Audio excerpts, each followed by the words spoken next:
my name's Katie, and this is my video for hdfs 438.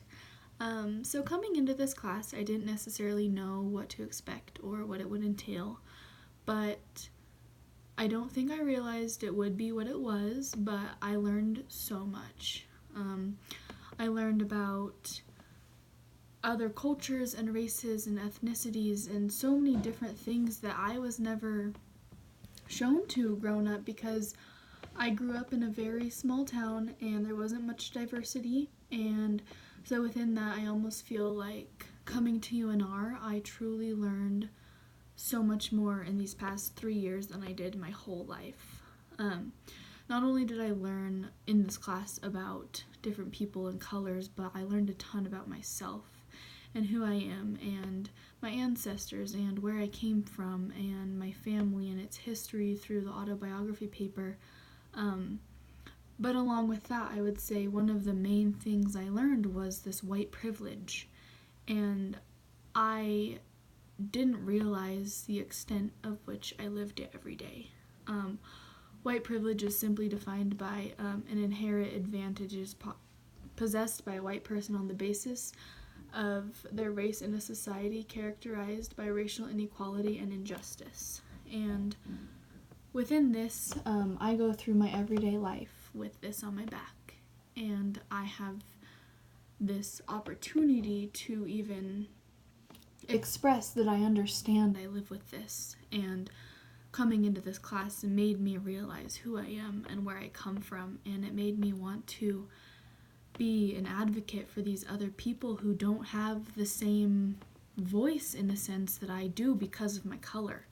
I think that this isn't something that should make you superior, if you'd say, but in this country, in the past, with racism and discrimination and oppression and all this stuff, it has made this country so divided.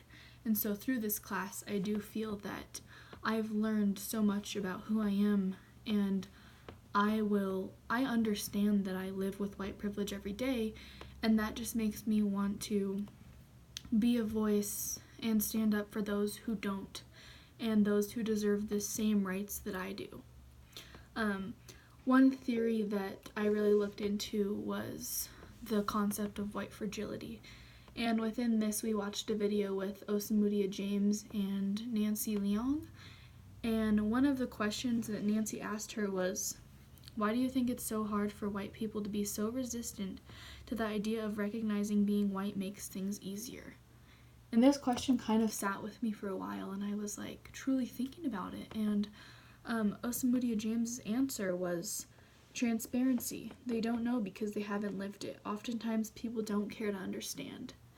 And the sad reality of that is that there's so many people in this world who can't accept that they're white and they live with this.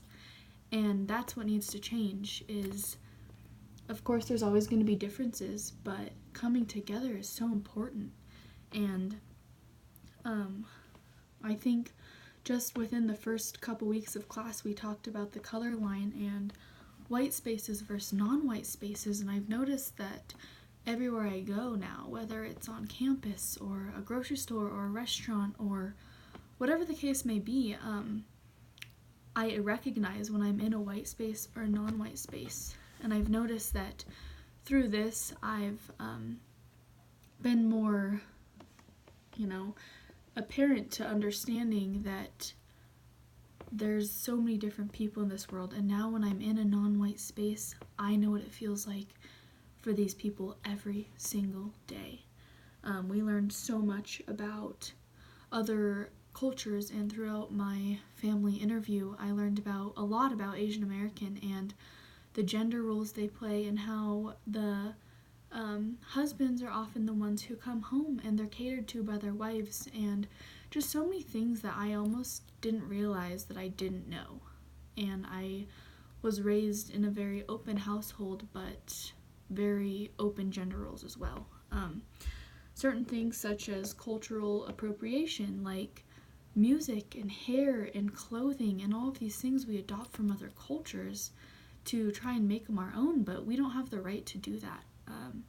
I've learned so much in this class, and I almost feel like a 5-minute video isn't long enough to show everything, but one main thing that I wanted to take away was developing a strong, positive identity for younger kids who are of color and don't understand who they are and where they come from and how they need to be proud of that and take it in and share their wealth and knowledge with so many other people, because my job, I feel like from here on out, is helping others realize the importance of the fact that at the end of the day we're all human and we can learn so much from each other whether we believe it or not.